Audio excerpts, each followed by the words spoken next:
A gente vai falar sobre um tema bem interessante, pessoal, né, que é qualidade na fonte.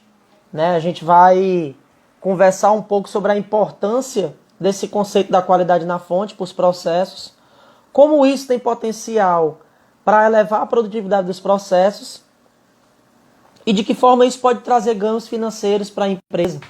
E, logicamente, né, trazendo ganhos financeiros para a empresa, trazendo resultados para a empresa, traz resultados para todos nós que trabalhamos na indústria. A gente sabe que nós somos os resultados que entregamos. Então, quanto maior a capacidade de vocês de entregarem resultados, mais vocês vão ser pagos por isso, mais reconhecido profissionalmente vocês vão ser, né, ao ponto de se estabelecerem, né, eu estava até conversando esses dias com uma turma minha de engenharia de produção, alguns alunos de engenharia de produção, perguntando a eles eles estão bem próximos de se formar, e eu estava perguntando qual é o sonho deles, né, qual é o objetivo deles agora nessa etapa final de engenharia de produção, o que é que eles buscam, né? E eles falaram justamente isso.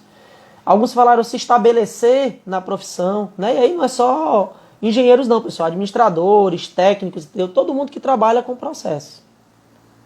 Então alguns falaram se estabelecer, né? E aí eu pergunto, se estabelecer seria o quê? Continuar na mesma função que você está, né? Se você é analista ou assistente, continuar na mesma função, ou você quer crescer? Né? Aí ele falou, não, realmente eu quero me estabelecer, mas eu quero crescer. Então como é que a gente cresce? Né? A gente até teve uma live aqui, junto com o Cristiano Costa, lá da Maresia, muito top a live, né? A galera gostou demais, acho que foi sábado agora que passou, que ele veio trazendo dicas de como crescer. Ele começou lá como cronometrista, hoje ele é gestor de produção. Tudo isso porque resultado dos projetos de melhoria e do retorno financeiro que ele trouxe para a empresa. Né? Então isso é muito importante se observar. Né? Em várias lives eu falando aqui de Kaizen, eu perguntei, quem é que já fez um Kaizen aí, já teve visibilidade? A galera fala, eu fiz e tive visibilidade, mudei de função, né? Tive reconhecimento, passei a ser conhecido. Então o grande objetivo da gente, como profissional, é entregar nossos resultados e ser reconhecido por isso. E a importância da qualidade nesse sentido ela é muito grande. Porque existem empresas que elas são focadas especificamente na questão da qualidade. Né? Tem empresas que é muito mais importante para elas a qualidade do que mesmo a produtividade. Mas, para todas as empresas, de uma forma geral, né, a qualidade sempre ela é importante. Hoje ela é meio que um padrão. Né? Tem que se ter um padrão mínimo de qualidade. Claro que eu não posso ter um produto classe C, D e querer proporcionar a mesma qualidade de uma empresa que trabalha no nicho classe A. Logicamente que aí são qualidades diferentes, são níveis de qualidade diferentes. Mas dentro daquele nicho, dentro daquele pool de empresas que eu atuo e concorro com meus concorrentes, com outras empresas que fornecem para esse mesmo nicho, eu tenho que ter uma qualidade mínima, porque senão eu nem entro no jogo. Então, para buscar essa qualidade, para buscar manter essa competitividade no quesito qualidade e para dar fluxo, né, novamente eu ratifico, né? Por que a Toyota visa ter qualidade no processo? Por que as grandes empresas buscam ter qualidade no processo? Só pela questão do produto? Não. Para também ter fluxo dentro do processo. Né? Então, a busca da qualidade é pela essa qualidade percebida, é pela entrega para os clientes internos e externos, mas também porque tendo qualidade eu tenho fluxo, e tendo fluxo eu tenho produtividade. Ah, Gleice, então você está me dizendo que se eu buscar qualidade para dentro do meu processo, automaticamente eu estou buscando produtividade? Exatamente isso. Eu estou dizendo para você que se você buscar qualidade para o seu processo e produto, automaticamente você está também buscando produtividade. Tá certo? E consequentemente você está reduzindo custos, dando fluxo, etc. Então, acho que é o Bruno falou aqui, se estabelecer na profissão, não no cargo. É isso aí, né? É se estabelecer na profissão, não no cargo. Ninguém quer se estabelecer em cargo, né, pessoal? Pelo amor de Deus. Nunca vi ninguém chegar e dizer assim, eu quero ficar nesse cargo aqui de assistente ou de analista pro resto da minha vida. Eu nunca vi. Todo mundo quer crescer, né, ser reconhecido e, logicamente, ser pago por isso. Né? E a busca da qualidade pode levar a empresa para esse sentido de crescimento. E eu sempre costumo dizer, eu nunca vi empresa indo mal e funcionário indo bem. Nunca. Nunca vi empresa indo mal e funcionário indo bem. Se a empresa está indo mal, o funcionário está indo bem, é porque o cara deve estar roubando. Porque não tem como. Se a empresa vai mal, normalmente todo mundo vai mal, não se aumenta o salário de ninguém, não se tem promoção, não se tem mudança de função, né? Não fica um ambiente bacana. Então a gente tem que trabalhar de forma a fazer a empresa crescer, fazer a empresa prosperar, né? Então essa é a nossa busca, e a qualidade na fonte e ferramentas para resolução de problemas são são metodologias fantásticas para a gente mostrar o nosso potencial como colaborador, mostrar os nossos resultados, ter visibilidade, tá certo? E, consequentemente, como o nosso amigo falou aqui, Bruno, se estabelecer na nossa profissão, né? Que pelo menos assim, quando a gente é formado e está próximo de se formar e recém-formado, eu acho que isso é o sonho de todos nós, né? Eu já fiz graduação também, passei por tudo que vocês passaram, a maioria, e eu sei que quando a gente está fazendo a formação, pressupõe-se que a gente queira atuar naquela área, né? E esse é um dos maiores motivos que eu sempre digo para os meus alunos: busquem estágios. Quarto semestre, quinto semestre, sexto semestre, já está passando da hora de você buscar um estágio. Ah, Gleison, mas vai ser mais complicado se eu for buscar um estágio agora, porque eu vou ter que conciliar aula e estágio, tudo bem, mas é a hora. Sabe por que é a hora, pessoal? Porque imagina tu chegar no 9º semestre, lá no estágio supervisionado, 9º ou 10º semestre, e você for fazer um estágio e ver que não é aquilo que você quer para a sua vida. Já se passaram 9 semestres. Tem jeito? Não tem mais jeito. Então, é bom fazer esse estágio antes, é bom buscar sentir a área antes, né? Não escutar só pela boca dos outros, ir lá e sentir. E nesse sentido o estágio ele é muito propício, ele é muito vantajoso, tá certo? Então, qualidade na fonte. A qualidade, pessoal, essa preocupação da qualidade, ela está diretamente ligada ao just in time. Como assim, Gleison? O que tem a ver qualidade, né? Ou buscar qualidade com just in time? Lembra que eu falei que tudo se busca ter fluxo? A partir do momento, o que o just in time busca? O just in time busca ter fluxo. Ter fluxo para quê? Para que eu atenda meu cliente no momento certo, na quantidade correta, com o mínimo de estoque possível dentro do meu processo, fazendo com isso com que eu tenha pouco capital imobilizado para fazer a entrega da minha empresa. E a partir do momento que eu tenho qualidade, que eu não tenho interrupções nesse meu fluxo, né, eu estou colaborando para o just in time. Né? Então, por isso que eu sempre digo, para que a gente alcance o just in time, para que a gente consiga implementar a produção puxada e consiga ter os resultados que se espera, a gente precisa ter uma estabilidade básica, né? E aí entra 5S, trabalho padronizado, né? Uma série de ferramentas básicas que precisam ser trabalhadas. Eu preciso ter tempo de setups baixo, tá bom? Também, para que eu consiga ter esse fluxo. Eu preciso ter qualidade nas etapas do meu processo. Por que eu preciso ter qualidade? Porque imagine, pessoal, se eu tiver um processo que ele não tenha qualidade, como é que eu vou trabalhar enxuto nesse processo? Eu tenho 2 etapas aqui, etapa 1 e etapa 2. Essa etapa 1 pega e produz um lote para essa etapa 2. Quando chega esse lote aqui na etapa 2, o lote está com problema, esse setor para e daqui para frente tudo para, se eu estiver trabalhando enxuto. Então, para me trabalhar enxuto, eu tenho que ter qualidade. Para me trabalhar enxuto, eu tenho que ter fluxo contínuo, que é fazer com que esses lotes, pequenos lotes ou até peças unitárias fluam dentro do processo de uma maneira mais contínua. Para isso eu preciso ter tempos baixos de setup. Então tudo é uma construção, né? Tudo é um passo a passo que vocês precisam ter essa habilidade de saber o que vocês precisam usar nessa sequência. Né? Não é só chegar no processo e implementar produção puxada, não é só chegar no processo e implementar fluxo contínuo. Tem toda uma base que você tem que fazer, né? Tem todo um passo a passo que você tem que seguir para que você consiga alcançar esses resultados. E a questão dessa preocupação com a qualidade, que dentro da casa da Toyota, né? Para quem já viu a casa da Toyota ou casa do Lean, né? Como se chamam, que é uma casinha onde tem uma base com 5S, padronização, tem um pilar do Just in Time, tem um pilar do Jidoka. No coração aqui tem um Kaizen, envolvimento. E em cima tem essa busca por redução de custo, maior qualidade, lead times cada vez mais curtos. O Jidoka, a qualidade na fonte, ele se posiciona em um pilar. Ou seja, depois que vem a base, eu tenho esses dois pilares, formados pelo Jidoka e o Just in Time, e em cima desses pilares eu tenho os objetivos que eu quero alcançar, que é reduzir lead time, reduzir custo, melhorar a qualidade, que são os grandes objetivos aí do Lean, do sistema Toyota de produção.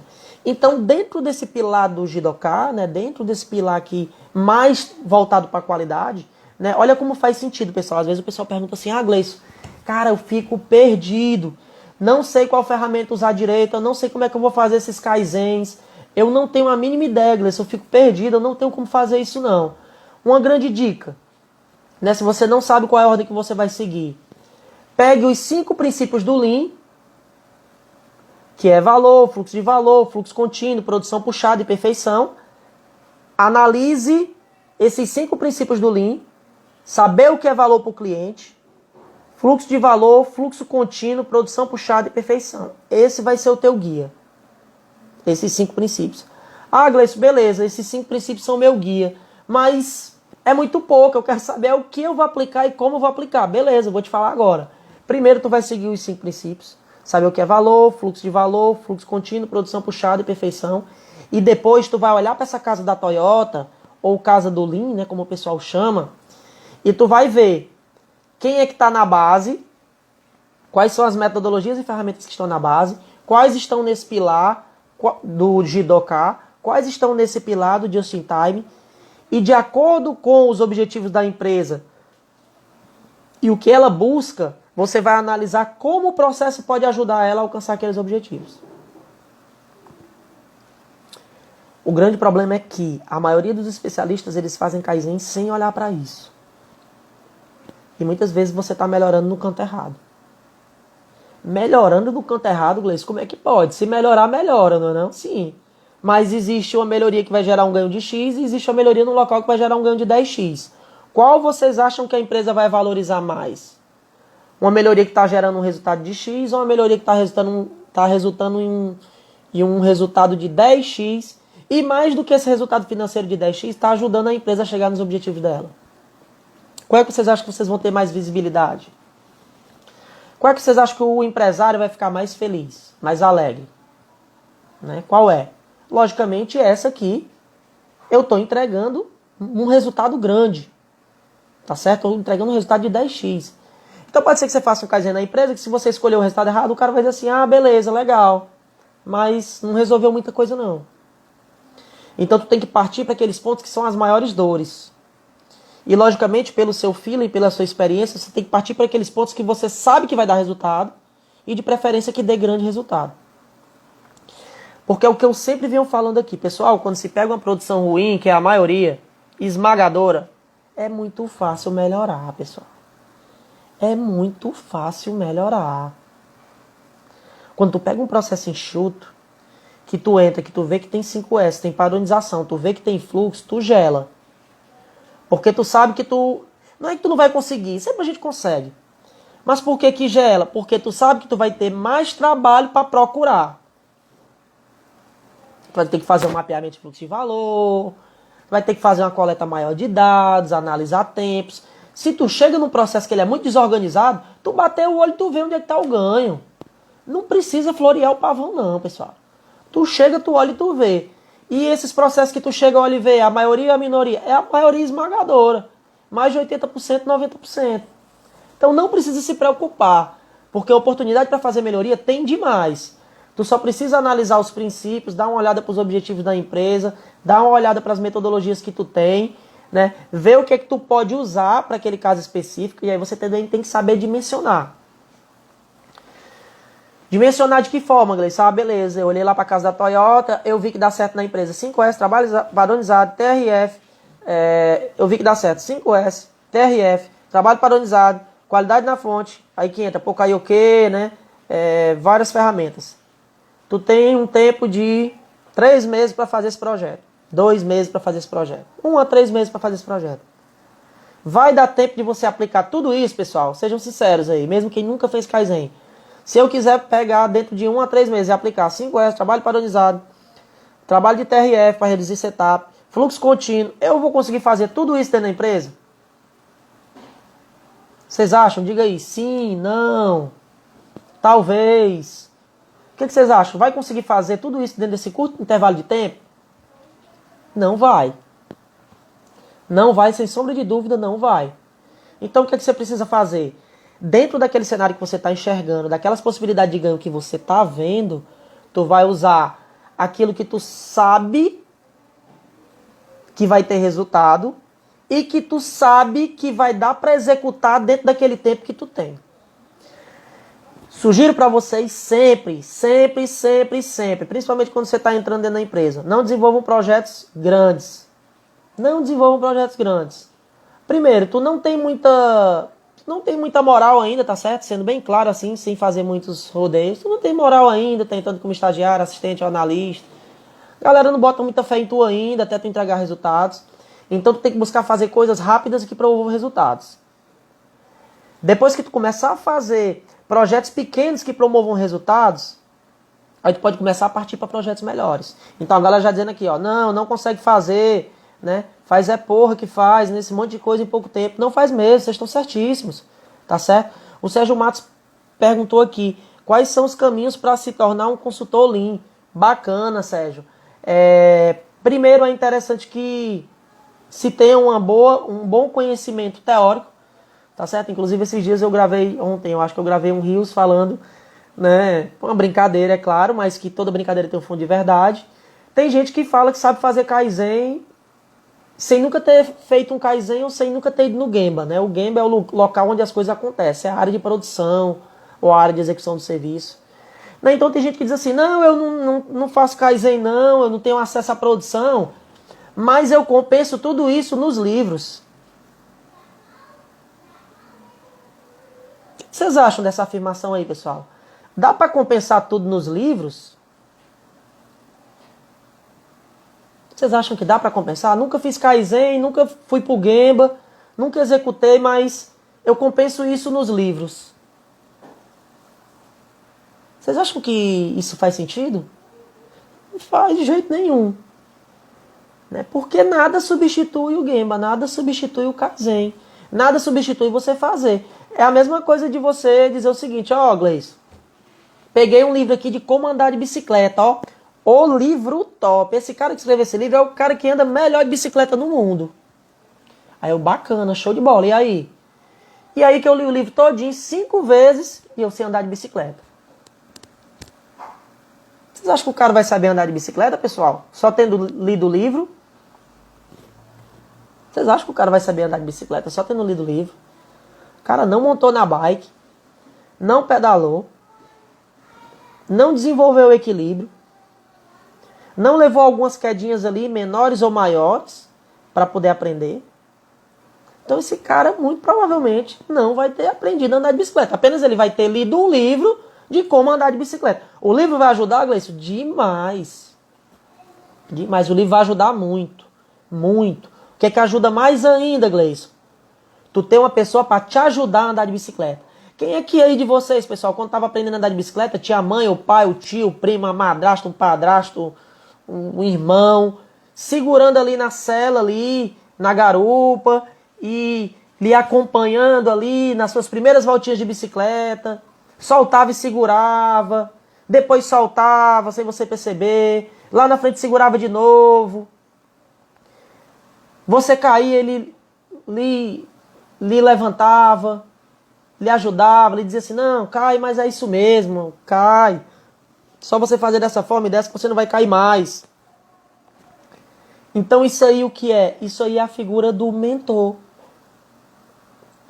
O mentor, ele é uma pessoa que ele vai te guiar, ele vai te mostrar os caminhos, ele não vai te dar as respostas totalmente, ele vai te mostrar os caminhos na prática, ele vai te ajudar com as dificuldades que você tem, ele vai segurar na tua bicicleta quando tu estiver aprendendo a andar.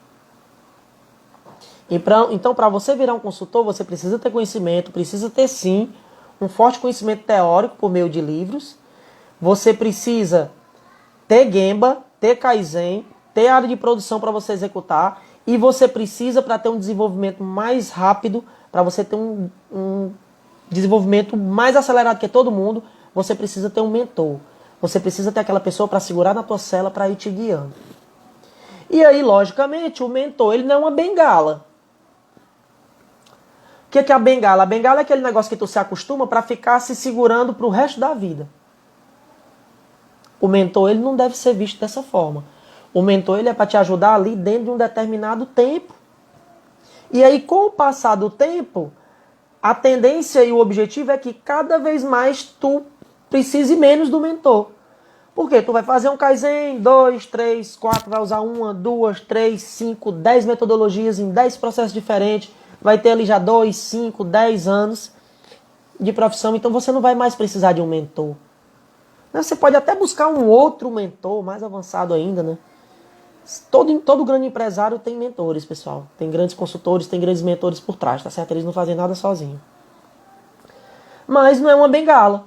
Tu pode muito bem em determinado momento dizer, não, hoje, beleza. Hoje, eu... Não é que eu não precise, mas não preciso ativar tanto, né? Não preciso acionar tanto os meus mentores. Você pode chegar nesse ponto. Tá certo? Não é que você nunca vai acionar. A gente nunca aprende tudo, a gente sempre tem dúvida, né, pessoal? Mas claro que quanto mais a gente vai aprendendo e vai executando, menos dúvida a gente vai tendo. Então, quanto menos dúvida a gente vai tendo, menos a gente precisa de ajuda de outras pessoas. Né? Então, quem quer ser consultor, estude bastante, aplique bastante, né, a metodologia Lean, a filosofia Lean, né? Porque quando a gente fala metodologia, o pessoal dá um pulo. Né? A filosofia Lean, né? Aplique o Lean, tá certo? Dentro das empresas que vocês trabalham, estudem, apliquem e busquem mentores. Busquem pessoas que possam acelerar o aprendizado de vocês e fazer com que esse crescimento profissional de vocês seja mais rápido, mais bem sustentado, tá certo? E que possam trazer um resultado melhor para vocês. Beleza, pessoal? Então, dentro da casa do sistema de produção é esse o posicionamento da qualidade na fonte. E a gente vem no conceito de qualidade, né? A gente tem dois conceitos aí de qualidade. O conceito mais tradicional, que é usado aí por mais de 90% das empresas, né? Esse número 90, ele é muito... Nesses pontos de problema, ele é muito clássico. Realmente, mais de 90% das empresas trabalham de uma forma tradicional. E o que é essa forma tradicional? Primeiro, tolera-se defeitos e refugos. Ah, não, a gente chega muitas vezes e o cara diz assim, aqui a gente tem um percentual de scrap, né, de coisa que foi jogada fora, né, perdida mesmo. Aqui a gente tem uma quantidade de scrap de 6%, Gleison, 8%. Caramba, 8%. Aí o cara diz, não, mas é normal mesmo, isso aí é do processo. Antigamente a gente era mais, Gleison, a gente tinha 12, 14, 16. Hoje a gente tem só 8. A gente está no céu. Né? Então, a visão tradicional, ela tolera problemas de qualidade, ela tolera refugo, ela tolera scrap. O just-in-time, ele não tolera. A busca dele, né, a busca do just-in-time, a busca do Lean, é 0 defeitos. Então, se tiver um defeito, ele não vai se sentar em cima desse defeito e achar que é normal. Por quê? Porque a busca dele é 0 defeito. Ah, Gleison, mas você já viu alguma empresa ter 0 defeito? Não, nunca na minha vida eu vi uma indústria ter 0 defeito, tá certo? Nenhuma empresa ter 0 defeito. Nunca na minha vida eu vi. Ah, Gleison, então a Toyota tem 0 defeito? Não, a Toyota não tem 0 defeito. Eu fui na fábrica da Toyota no Japão, na planta de Takaoka Plant, na cidade de Toyoda, e lá tinha defeito. Tá bom? E mais do que isso, dentro do processo da Toyota, da linha de produção da Toyota, tem mais de 1000 Poka-Yokeis, entre Poka-Yokeis mecânicos e principalmente eletrônicos. Sensor, outros tipos de dispositivos. Então, tem bastante inspeção dentro do processo. Não é só que hoje, lá, como eles já estão no estado da arte, né, que a gente chama dentro dos níveis de desenvolvimento do sistema de produção, a Toyota já está dentro do estado da arte, né? Ela é a referência das referências. Então lá eles já têm isso de uma forma muito automatizada. Mas para você ter uma ideia, até todos os carros que saem no final da linha da Toyota, eles são testados de novo. Embora tenha tido esses 1000 Poka-Yokeis aí, foi o próprio gerente de produção que falou lá pra gente, eu anotei isso na época com muita atenção, perguntei de novo para ter certeza. Né? No final ainda é testado de novo. Então, a Toyota não acredita muito nessa questão do controle estatístico, né? Eles acreditam que qualidade você tem que ver tudo, né? E qualidade você não vê para saber quantos defeitos tem. Você vê para solucionar a causa raiz e fazer com que não se repita. Tem livros e livros e vários livros que filosofam sobre isso, né? De Lean, do sistema Toyota de produção. Então, a busca é o zero defeito. Tu vai chegar no zero defeito? Provavelmente tu nunca vai chegar. Gleice, qual é a vantagem então de ter essa filosofia de zero defeito? Tu nunca vai parar de buscar melhorar. Tu nunca vai parar de buscar melhorar. Tu vai estar sempre buscando melhorar. Tu não vai se sentir confortável com nenhum resultado que não seja zero. E como esse resultado zero provavelmente nunca vai chegar, tu sempre vai estar querendo melhorar o processo, melhorar a qualidade do teu produto. Normalmente, dentro da produção tradicional, se analisa qualidade por métodos históricos. É isso que eu estava falando para vocês. Normalmente se faz análise estatística por métodos históricos para poder analisar a qualidade. Já no Just in Time, não. Se a qualidade não é 100%, o processo tem que parar. Qual é o sentido que faz eu fazer uma medição para saber que teve 9% de problema de qualidade na semana? E já ter passado aquela semana. O sistema prega que teve um problema de qualidade, tu tá vendo que a peça tá com defeito, tu vai deixar aquele lote passar para frente? Na produção tradicional se deixa. Por que se deixa? Porque eu trabalho aqui no setor A. Eu fiz o defeito. Aquele defeito eu vou passar ele para frente, vou passar ele para o setor B, ele não vai ser mais problema meu. Muitas vezes, essa besteira que eu fiz aqui no meu processo A, vamos imaginar um corte do metal mecânica. Esse corte que eu fiz errado aqui, na solda não vão perceber, na usinagem não vão perceber, no tratamento de superfície não vão receber, na pintura não vão perceber quando chegar lá na montagem, no final do processo. Aí o prejuízo tá grande. Mas por quê? Porque as pessoas, dentro de uma visão tradicional, não têm a sensibilidade de saber que aquilo está com defeito e não deve passar dali. A sensibilidade deles é, vamos produzir, galera. Vamos produzir, depois a gente vê esses probleminhas aí de qualidade. Vamos produzir que o gerente aqui, o homem está cobrando produção e vamos produzir lá na frente a gente vê esse probleminha aí. Aí o pior de tudo, pessoal. Tem empresas que para corrigir esse problema, tem um setor, monta um setor só para poder retrabalhar peças que saíram com defeito. Imagina aí. Tu tem os setores aqui que estão gerando problema, tu deixa passar e diz assim, não, pode deixar que quando chegar lá no final vai pro setor lá de retrabalho, eles ajustam. Tu tá empurrando para frente, brother, que o problema não é teu. Não é tu que vai retrabalhar. O tempo para retrabalhar uma peça é várias vezes o tempo de produzir uma peça. Olha a loucura, tu tá gerando um setor dentro do processo, tu vai estar pagando pelo setor para retrabalhar peças que eram para ter sido produzidas com qualidade. Olha que loucura. Né? E muitas empresas têm isso, eu já vi demais. Tá bom? Isso não é muito raro de se ver, não. Tem empresas que dentro do setor tem pessoas só para retrabalhar as peças. Isso aí vocês já devem ter visto. Quem já viu diz assim, eu já vi isso, eu já vi isso, eu já vi. Coloquem aí, quem já viu isso. Pessoas que dentro do setor a responsabilidade é ajustar, é retrabalhar. Quando, na verdade, a grande preocupação que era para estar rolando era o quê? Galera, vamos descobrir o que é a causa raiz desse problema aqui, que aí a gente resolve e nunca mais ele vai acontecer. Que essa é a visão do Just in Time.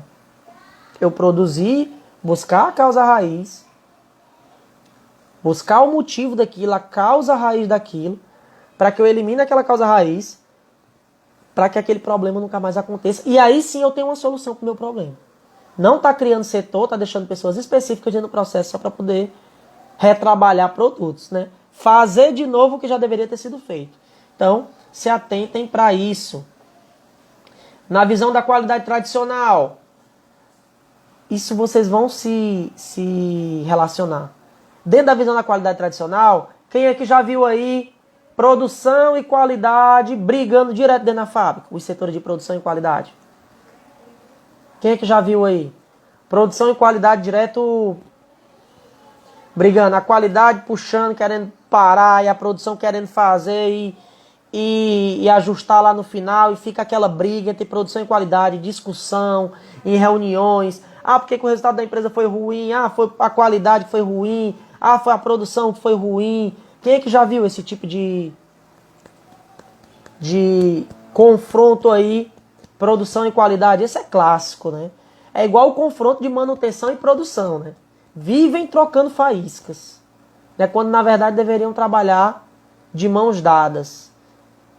É a produção jogando o problema da baixa produtividade para a manutenção jogando o problema para a produção, dizendo que os operadores não utilizam as máquinas de forma correta. E a qualidade botando a culpa na produção porque a qualidade está ruim, a qualidade botando a culpa na manutenção porque a máquina não está produzindo dentro do padrão adequado. E aí fica aquele samba do crioulo doido, né? Quando na verdade a visão está totalmente equivocada. Né? A partir do momento que se tem uma visão que precisa existir um fluxo, precisa existir qualidade, as máquinas precisam ter disponibilidade, né? Precisam ser cuidadas e para que elas tenham disponibilidade, eu alinhava aí esses 3 pilares da qualidade, manutenção e produção. Infelizmente, dentro do ponto de vista tradicional de produção, esses setores vivem se matando, né, pessoal? Eles vivem se degladiando em reuniões, o pessoal não se dá bem, né? Gerente de manutenção e produção nunca se dá bem, quase nunca, né? É raro, eu já vi alguns que se davam bem, mas é muito raro. Porque fica esse confronto, porque se tem uma visão inadequada, né? Procuram-se os culpados, já falei sobre isso, e se usa muito o controle de qualidade volante, né? Que é aquela pessoa que fica ali no processo, dando umas voltas para poder ver defeito, para ver se consegue pegar alguma coisa. Assim, se é de não ter nada, assim, isso não é ideal, é ruim, na verdade. Mas se é de não ter nada, melhor que até tenha, tá certo? Embora essa inspeção ela deveria ser feita dentro dos próprios setores. Então, cada setor tem seus POCAIOQs, tem seus dispositivos à prova de falha, tem seus checklists, tem suas ferramentas para que não passe defeitos para o setor seguinte. E não precisa ficar uma pessoa igual uma barata tonta dentro do processo procurando defeito. Tem várias fábricas que eu vou, pessoal, que eu trabalho como consultor nas indústrias. Então eu vou em indústria de todo tipo, todo tipo de processo. A gente vê muito isso, essa pessoa com uma pranchetazinha que sai, com a lanterninha às vezes, que sai ali igual uma barata tonta procurando problema dentro do processo e pouco encontra, tá certo? Na maioria das vezes pouco encontra porque a área é grande, não se vai botar muita gente, tem 1 ou 2 ou 3 ali e não conseguem verificar esses problemas. Então, o ideal é o quê? Que se tenha um controle amplo por toda a empresa. Como é que eu tenho um controle amplo por toda a empresa? Cada setor tendo a responsabilidade por sua qualidade. Então, se eu tenho um setor A, B e C. Setor A tem as suas ferramentas, seus POCAIOQs, seus métodos para garantir a qualidade do seu processo. Setor B tem suas ferramentas, seus POCAIOQs para garantir a qualidade do seu processo. O setor C também, assim sucessivamente. Cada um garantindo a sua qualidade, não tem como o produto chegar com defeito no final. E cada um, quando perceber o defeito, se já atuar para corrigir, aquele defeito não vai passar para frente, não vai se repetir depois. Né? Então, a visão ideal é essa, tá certo? E o que é o objetivo nessa qualidade na fonte? É você antecipar os defeitos, buscando causa raiz e eliminando a fim de evitar com que esse problema se propague. Então, a qualidade na fonte é realmente você parar, você conseguir visualizar aquele problema, trabalhar a causa raiz e você poder atuar no sentido de resolver para sempre aquele problema. E aí você vai ter outros tipos de problema que você vai solucionar, mas aquele problema A que você visualizou de qualidade, você vai resolver no sentido daquele não se repetir nas próximas semanas. E essa é a grande diferença de um bom melhorador de processo, de um bom especialista em melhoria de processo, de um especialista ruim, que é o apagador de incêndio, que eu chamo. O apagador de incêndio, ou o severino também, que o pessoal chama, esse todo dia está apagando incêndio. Todo dia. Só que o que é o problema do severino? Todo dia ele está apagando os mesmos incêndios.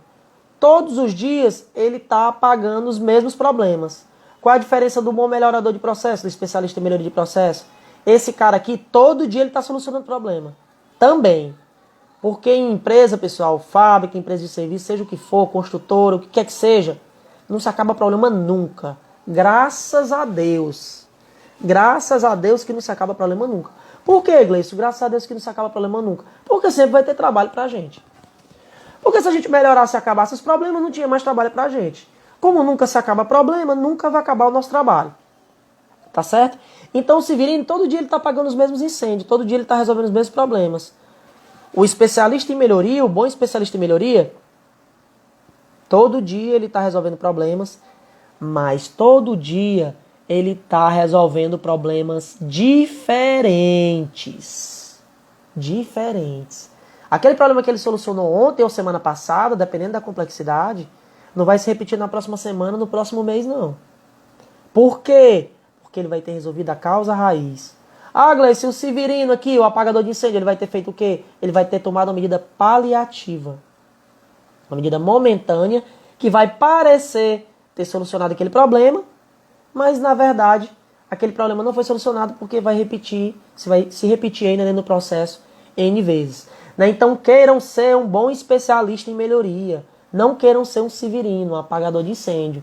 Não queiram resolver todos os dias os mesmos problemas. Queiram resolver todos os dias problemas diferentes. Se todos os dias tu está resolvendo os mesmos problemas, tu não está evoluindo dentro do teu processo. Lamento. Está totalmente preso à tua rotina, apagando incêndio, tu não está dando resultado. A partir do momento que todo dia tu está solucionando problemas diferentes, bingo, tu está sendo o cara ou a menina.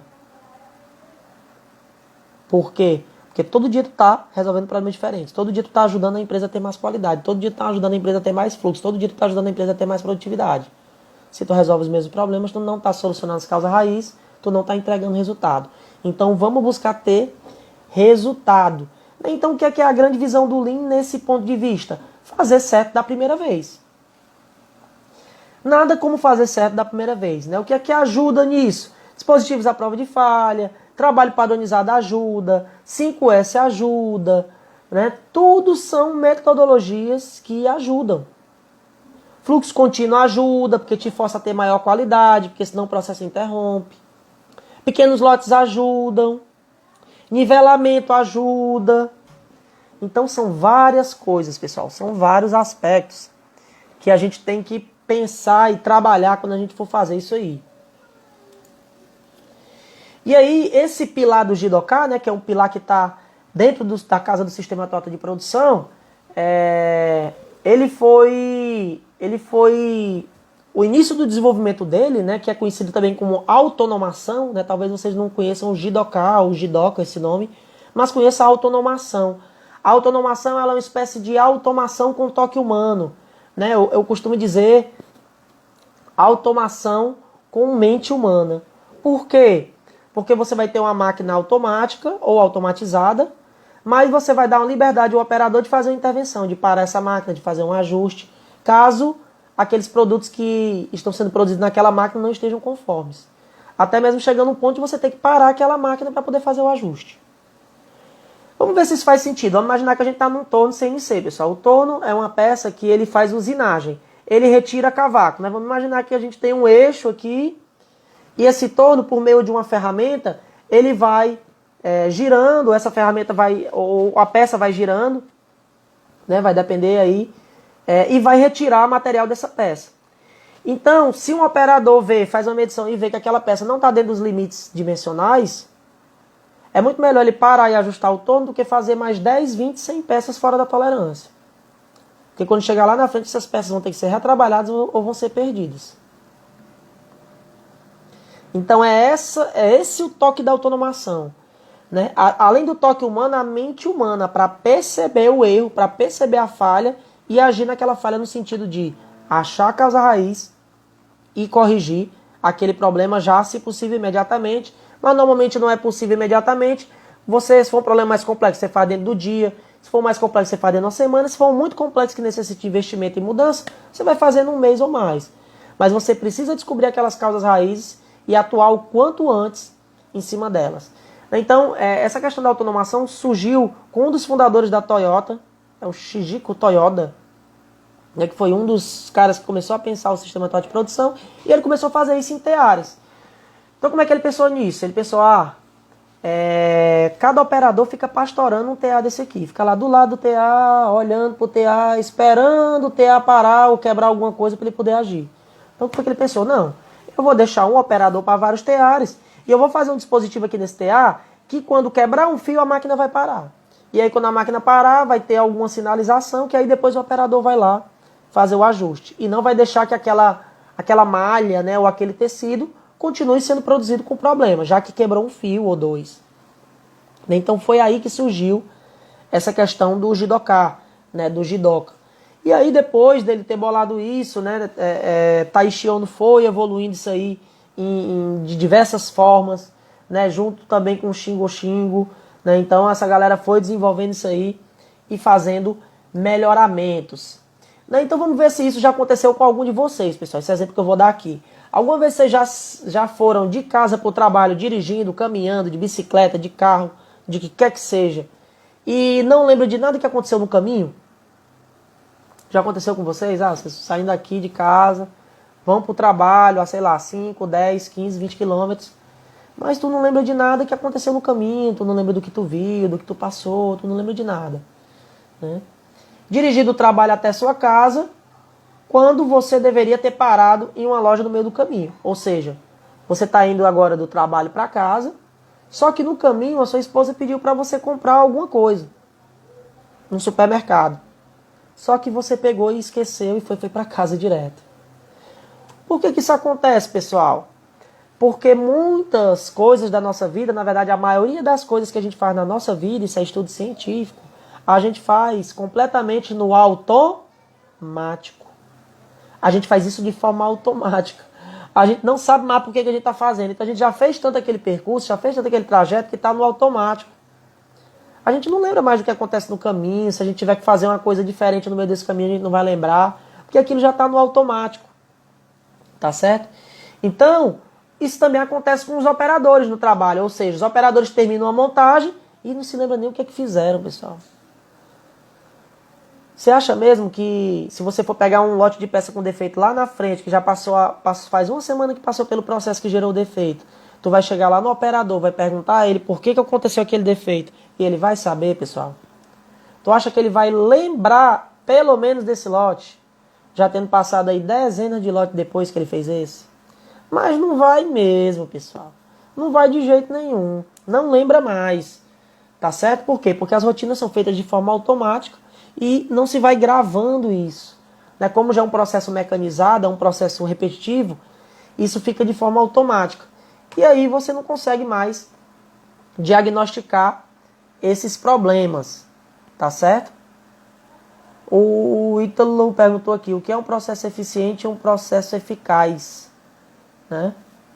Deixa eu ver a pergunta completa. O que é um processo eficiente e um processo eficaz? O eficiente seria um espaço de tempo mais curto, né? O processo eficiente é aquele que você atinge o objetivo, né? Vamos imaginar, eu tenho um processo que a minha meta é atingir 1000 peças por dia. Então, se eu atingir no final do dia 1000 peças por dia, o meu processo ele é eficaz. Porque ele atendeu ali, atingiu ali o objetivo. Um processo eficiente é eu dizer o seguinte, eu quero atingir 1000 peças por dia com 10 operadores. Então, se eu não conseguir atingir 1000 peças por dia com 10 operadores, ou eu até atingi as 1000 peças por dia, que era a minha meta, mas eu utilizei 12 operadores, então esse meu processo não foi eficiente. Para complementar isso aí, o conceito de efetividade é quando eu tenho um processo eficaz e eficiente ao mesmo tempo. Ou seja, esse processo ele atinge o objetivo, e ele atinge o objetivo de uma forma eficiente, utilizando os recursos da empresa de uma forma otimizada. Então isso é um processo efetivo, né, que atende esses requisitos de eficiência e eficácia. Tá certo? Só tá falando aqui. Então, pessoal, seguindo aqui nessa questão da qualidade, né, eu queria saber se vocês já pararam para pensar, ou se é a mesma coisa, um erro e um defeito. Isso é a mesma coisa, pessoal? Um erro e um defeito? Erro e defeito é a mesma coisa? Ou não é a mesma coisa? O que é um erro, o que é um defeito? O que vocês acham? Um erro e um defeito é a mesma coisa, pessoal? Sim, não. O que vocês acham? Muita gente pensa que é. Muita gente pensa que um erro e um defeito é a mesma coisa. Na verdade, o defeito, ele é a consequência. Ele é o efeito do erro. Então, o erro, ele é a causa. Tá certo? O erro, ele é a causa. O defeito, ele é a consequência daquela causa. A consequência daquele erro. O problema é que as pessoas pensam que o erro e o defeito é a mesma coisa. E aí, normalmente, só tratam o efeito. Só tratam a consequência. E aí entra naquele círculo lá do Severino do apagador de incêndio. Você vai resolver só a consequência, só o efeito, mas você não vai ter resolvido a causa, que é o erro. Então a gente precisa entender que são coisas diferentes, né?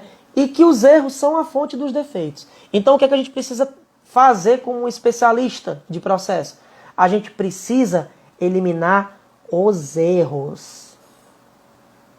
A gente precisa eliminar os erros.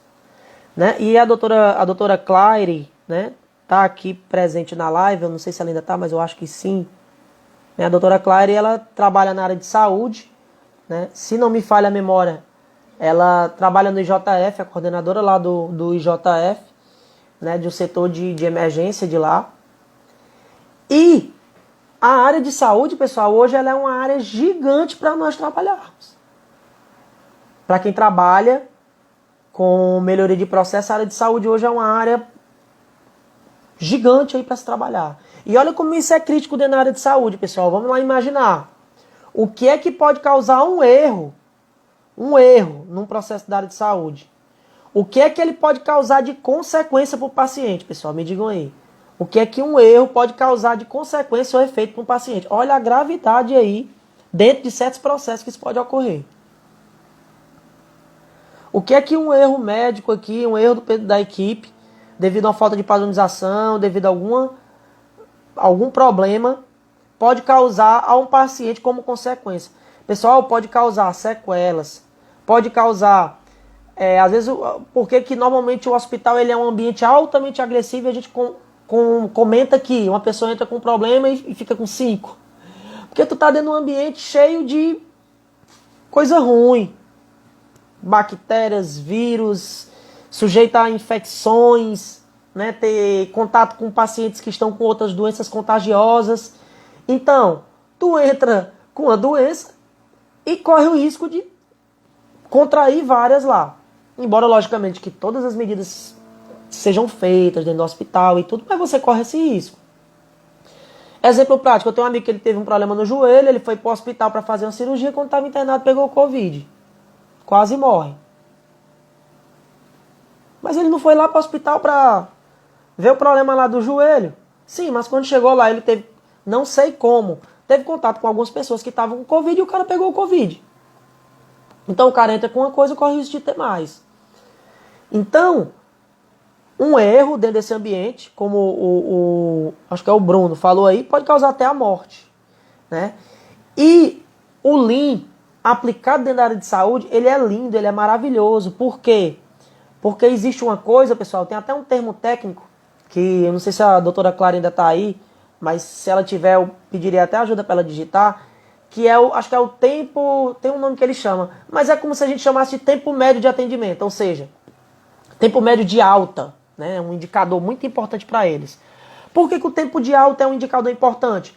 Porque quanto mais rápido o paciente tem alta, menos ele corre risco de ter acesso a outras doenças, ter contato com outras pessoas, menos custa o tempo hospital, mais rápido ele libera o leito e, logicamente, mais rápido liberando o leito, outra pessoa pode ter acesso a esse leito e ser atendida. Então, eu diminuo o tempo de fila. Olha como as coisas são interessantes, pessoal. Quando a gente aplica, é muito parecido com qualquer processo. Né? Inclusive, eu ministrei uma disciplina na pós, né, que foi processos aplicados à área de saúde. Né? Então, a gente trabalhou lá, Lean, Six Sigma, teoria das restrições, tudo dentro da área de saúde de uma forma muito prática. Né? E era uma turma muito profissional, todo mundo trabalhava na área, então foi assim, muito top. Né? Gostei bastante. Então, olha como esse lead time, esse tempo de atravessamento na área de saúde é importante. Quanto mais rápido o paciente sai, menor o risco dele ter sequela, menor o risco do problema dele piorar, menor o custo para o hospital, mais rápido ele desocupa o leito, pode entrar outra pessoa. Aí, o que é essa vantagem de eu desocupar mais rápido o leito e poder outra pessoa já entrar? Porque essa pessoa pode sair aqui da fila, onde ela está num corredor, por exemplo, com um atendimento mínimo possível, e tirar essa pessoa do corredor e colocar essa pessoa para uma enfermaria ou até mesmo para uma UTI. Quanto mais tempo essa pessoa passa no corredor, na fila, aguardando ter um atendimento, maior ou menor o risco dela ter uma infecção, maior ou menor o risco dela não conseguir mais resolver o problema dela, maior ou menor o risco dela ter uma sequela, tudo maior. Então isso é muito importante, essa velocidade, né, de eu atravessar. O que é o problema na saúde? Esse lead time dentro do porta a porta, como eles chamam, tem um termo técnico que eles chamam que eu não lembro agora aqui. Acho que é tempo de alta, uma coisa desse tipo. Esse tempo ele ainda é muito alto. Por quê? Porque o processo não é tão padronizado quanto poderia. Muitas vezes os colaboradores não são tão treinados quanto deveriam. Para vocês terem uma ideia de uma coisa básica, mas que tem um peso forte dentro de um processo da área de saúde. O tempo de setup do leito. Vixe, Gleison, agora tu viajou. Tempo de setup do leito, isso não é máquina não. Tem isso? Tem, claro que tem. O que é o tempo de setup do leito? É do momento que tu liberou o paciente que estava sendo atendido até o momento que entrou o próximo paciente para o leito. Então, tem atividades para ser feito nesse meio tempo aí? Tem. E o pior do que isso, pessoal, tem atividades, vou citar algumas. Trocar toda a parte de cama ali, lençol, tudo, almofada, fazer uma limpeza, né, fazer uma asepsia, trocar os equipamentos, fazer toda uma preparação. Né? Isso já dá um tempo considerável. Que o leito poderia estar sendo usado por um outro paciente que está na fila, num estágio complicado de saúde, podendo até mesmo morrer. Tá certo? E eu tenho que fazer toda essa série de atividades. E o pior do que isso, olha como a coisa é profunda, pessoal, e simples ao mesmo tempo. Muitas vezes esse cara é dado alta para ele está no leito aqui, é dado alta para ele. Ele recebe alta. Só que ele recebeu alta, mas continua no leito. Por quê? Porque não ligaram para os familiares que vão pegar o cara. Porque não tem cadeira de roda para o cara poder sair do leito. Porque não entrou em contato com a família às vezes mora no interior, e aí tem que ter uma ambulância, e aí não programaram a ambulância para levar o cara. Como é que esse cara vai sair, pessoal? O cara acabou de sair da UTI, tá lascado. Cheio de sequela, normalmente. Como é que esse cara vai sair desse hospital normal, sozinho, correndo?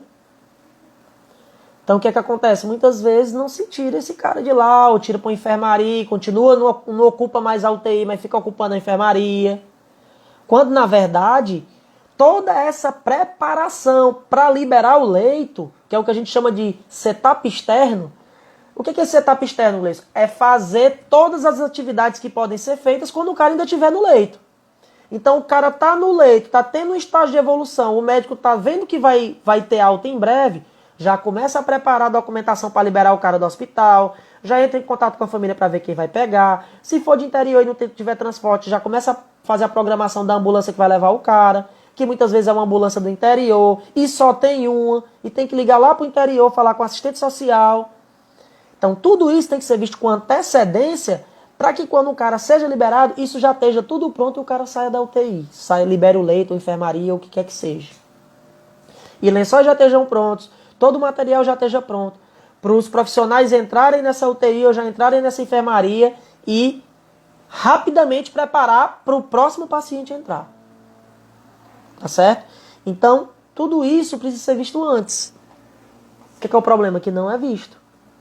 Às vezes, pessoal, acontece, né? Eu já fui com meu filho para o hospital e eu vejo que às vezes o cara tem alta, o menino tem alta e ainda fica uma hora ainda, 45 minutos, né? Esperando um médico vir para assinar o papel para liberar. O menino fica ocupando o leito mais uma hora, sendo que pode ser que esse leito já poderia estar sendo usado por outra pessoa. Então o leito ele é igual um leito, a gente pode traçar um paralelo com uma máquina. Não pode traçar diretamente porque quem faz esse processo é a equipe médica, né? Mas se não tiver o leito, o paciente não tem onde ficar. Só se for num corredor, tem que ter o leito. Né? O leito ele é o número base, é como se fosse, né, a base ali de quantas pessoas podem ser atendidas ao mesmo tempo. Então a gente pode pegar esses mesmos conhecimentos que a gente tem do Lean, das ferramentas dentro da área de produção, dentro da área de serviço, dentro da área de construção e levar para a área de saúde. Né? E a gente pegou essa galera lá da pós na área de saúde. Né? A gente pegou essa galera e colocamos para eles fazer kaizens. E aí cada equipe fez um kaizen, fez uma aplicação de melhoria dentro da empresa que trabalhava. Né? E foi muito top, show de bola, gostei bastante, fiquei muito feliz porque assim, para mim o conhecimento que vale é aquele conhecimento que o cara aplicou e teve um resultado. Se for um conhecimento só para ficar dentro, para não ser usado, ele, assim, de alguma forma eu agreguei alguma coisa em uma pessoa, mas aquele conhecimento não deu resultado. Porque o cara não aplicou, né? Então, não basta eu ter o conhecimento, eu tenho que ter o conhecimento e aplicar.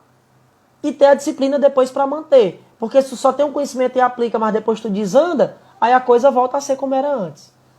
Né? Então, muita atenção com esses pontos aí.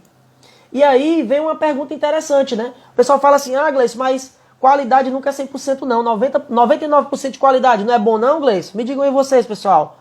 99% de qualidade é bom ou não é? Digam aí, sim ou não. 90% de qualidade é bom ou não é? O Adriano disse aqui que tudo é relacionado à manutenção. Comparando ao MTBR, né? Um indicador aí que acho que é o Alcântara falou. Falaram aqui que deixa aleijado, né? Se tiver um problema, realmente, dependendo do problema, pode deixar, né? Morte, né? Coloca vidas em risco, a Beatriz falou. Acho que foi o Alcântara que ele falou. Para os japoneses, os problemas são pérolas para conhecimento e estudo. Exatamente, Alcântara. Os problemas são grande oportunidade da gente trazer resultado. Né? Então, a visão deles é que ter problema é bom, né? Isso é meio paradoxal, aí é meio complicado para a gente entender. Mas se eu não estou tendo problema no processo, isso é estranho. Na verdade, os problemas devem estar sendo escondidos. Mas problema sempre existe, nunca para de ter, não. E aí, pessoal, 99% de qualidade é bom o bastante? É top? É bom demais? 99%, ó. O Adriano aí da GTEC falou depende, né? Vamos dar um exemplozinho aqui, ó, de 99% de qualidade. Se o processo de voos de avião tivesse 99% de qualidade, isso iria trazer a queda de 30.400 aviões por mês. Vou repetir. Se o processo de voos tivesse 99% de qualidade, iriam cair 30.400 aviões por mês. Se o processo de aviação tivesse 99% de qualidade, vocês gostariam, pessoal, de voar de avião? O que vocês acham aí? 30.400 quedas de avião por mês é um número bem extravagante, né? Vamos ver outro exemplo. Um processo com 99% de qualidade, correios ou entregas. Isso significaria 16.000 correspondências extraviadas todos os dias. Deve ser bem a capacidade do processo dos correios, né? Porque o serviço ruim, né, pessoal? Pelo amor de Deus, né? Ali tá demorando para ser privatizado, né? É o processo ruim.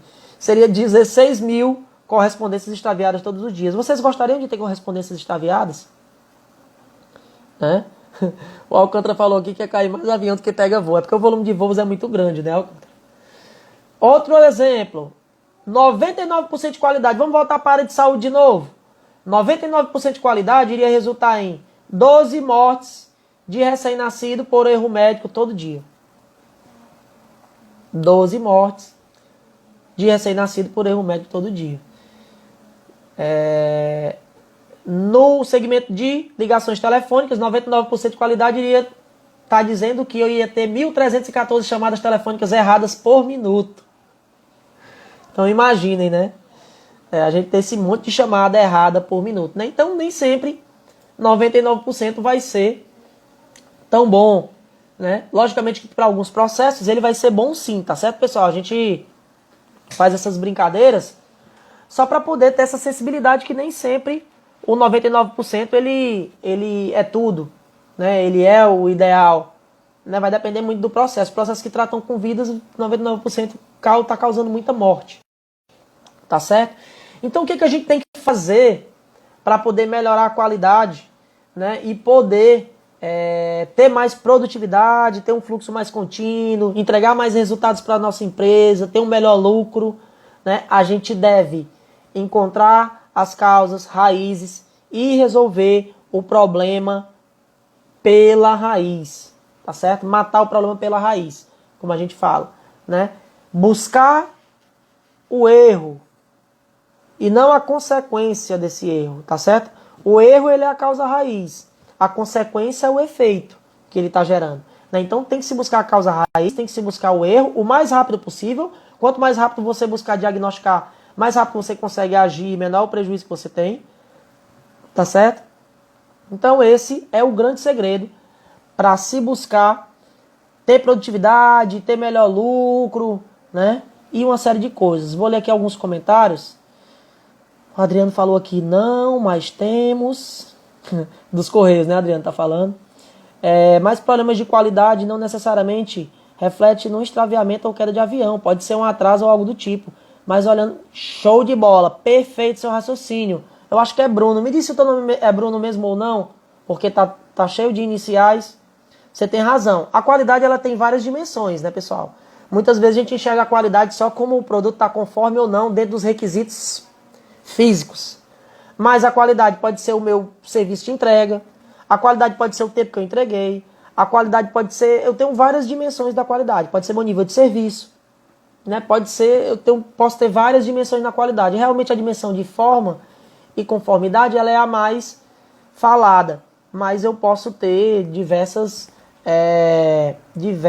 vieses aí para definição de qualidade. Seu raciocínio está perfeito.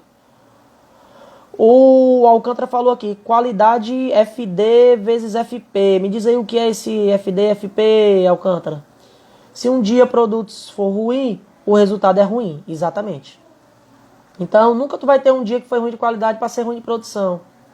Só tu vai estar se enganando, né? Tu vai ter tido um dia bom de produção, sendo que 20% da tua produção está com problema de qualidade. Então, tu não teve um dia bom de produção, né? Produção a gente é para contar como peças conformes. O Adriano perguntou aqui, qual é a estatística atual dos Correios? Eu não tenho a mínima ideia, Adriano. Mas é bem mais baixa a de queda de avião, tá certo? Vamos ver o que é que tem mais aqui de comentário. Deixem dúvidas aí, tá certo, pessoal? O Adriano disse que 99% é relevante. Com certeza, Adriano, é relevante sim, tá certo? Para a maioria dos processos, tá certíssimo. Quais são as características de uma empresa concorrente que nos tornariam obsoletos e nos tirariam do mercado? Né? A qualidade ela pode tirar do mercado. Né? Se você tiver concorrer dentro de um certo nicho, por exemplo, classe B, e você não entregar a qualidade mínima que seus concorrentes entregam, né? Ou não atender os critérios de conformidade do seu cliente, você nem entra no jogo. Você não começa nem a entrar na corrida dos ratos. Fator de produtividade vezes fator de qualidade, fator de produtividade vezes fator de disponibilidade vezes fator de qualidade. Show de bola, Alcântara. Isso aí é o famoso OEE, né? Ou eficiência global da linha, ou Overall Equipment Effectiveness, né? Que é a eficiência global da linha. Isso nada mais é do que o resultado real daquela linha, né? Quando você multiplica esses três fatores, né? O percentual de disponibilidade vezes o percentual de qualidade vezes o percentual de performance, e você entrega um indicador único, onde realmente esse indicador diz se a sua produção foi... A sua efetividade foi boa ou não. Não vou nem dizer eficiência, porque eficiência é medida pela performance. Beleza? Deixem dúvidas ainda aí, pessoal, se tiverem, tá certo?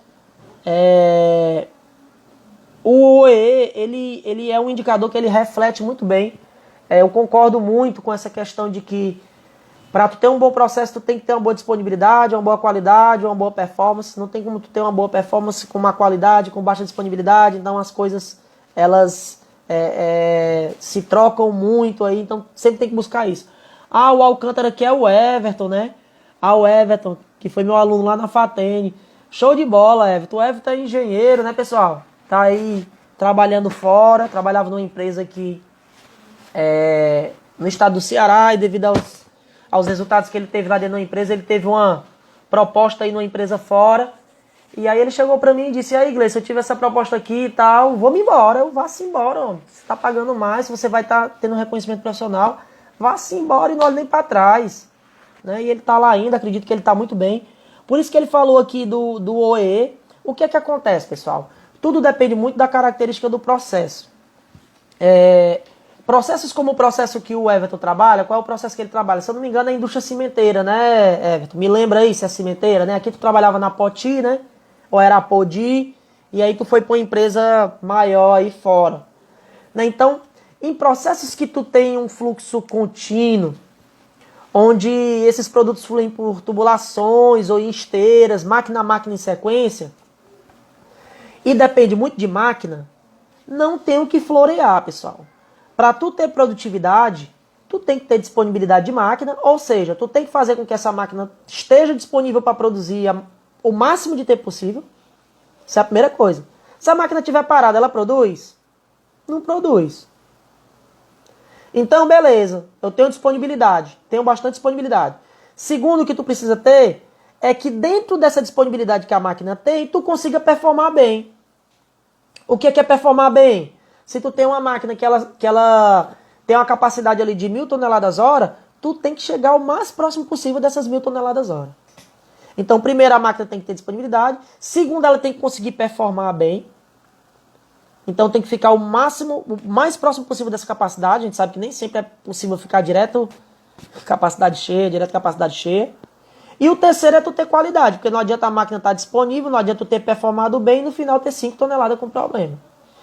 Então, para esses tipos de processo, o OEE ele é um indicador muito top. E a maioria das indústrias que trabalham com processo contínuo, né, cimenteiras, siderúrgicas, empresas que trabalham nesse tipo de processamento, curtiu aqui, pessoal? Lembrem aí, curtam aí, viu, pessoal? Dê uma curtida aí, beleza? Não tô vendo vocês curtir aí, não. A Valdeís entrou aí, já entrou curtindo. Tem que fazer igual a Valdeís. Dê uma curtida aí. Então, esse tipo de indicador para essa característica de processo, ele é muito interessante. Então, se eu tenho um processo que ele tem essa característica, o que é que eu faço? Eu já vou trabalhar ferramentas e metodologias para dar maior disponibilidade para minha máquina, fazer minha máquina performar bem, fazer minha máquina performar com qualidade. Então, não tem mistério. Então, a maioria desses processos contínuos trabalham muito forte com esse indicador, né? Até o Everton falou aqui. O Everton trabalhava acho que era na Apodi. E aí ele foi para Votorantim e Aracaju, né, pessoal? Faça igual o Everton, pessoal. Trabalha numa empresa aqui, teve uma oportunidade boa, teve uma oportunidade profissional. Eu acho que ele foi me orientando, né? Ele defendeu, eu acho que não tinha nem assinado ainda tem lá a colação de grau, né? Que tem lá no final da graduação, ele não tinha nem assinado a colação de grau, o Everton, partiu o Votorantim. Então as oportunidades aparecem, embora a gente pense que as oportunidades batem na porta da gente todo ano, todo mês, mas não batem, né? São poucas vezes na vida que o cavalo passa selado, viu, pessoal? Então, vocês veem algum cavalo passando selado perto de vocês aí, se montem nele, agarre pelo pescoço e vá-se embora, né? Que às vezes ele não passa de novo, não. Beleza? Minha garganta tá lascada. Vou encerrando por aqui. Próxima terça, pessoal. Terça da produtividade de novo, tá certo? Sábado eu vou trazer um especialista top aqui para falar sobre um tema voltado à produção, voltado à produtividade, voltado à melhoria de processo. Curtam aí o vídeo. Sábado às 8h15, tá certo? Vou fazer outra live, vou trazer um especialista. A gente vai bater bola aqui sobre um tema top, né? Vai dar umas dicas ricas para vocês aqui, tá bom? E próxima terça a gente tem terça da produtividade de novo, trazendo de novo, né, novamente um tema relacionado à produção, produtividade, qualidade, como pode melhorar o processo. Beleza? Valeu, pessoal. Muito obrigado. Até a próxima. Tchau, tchau.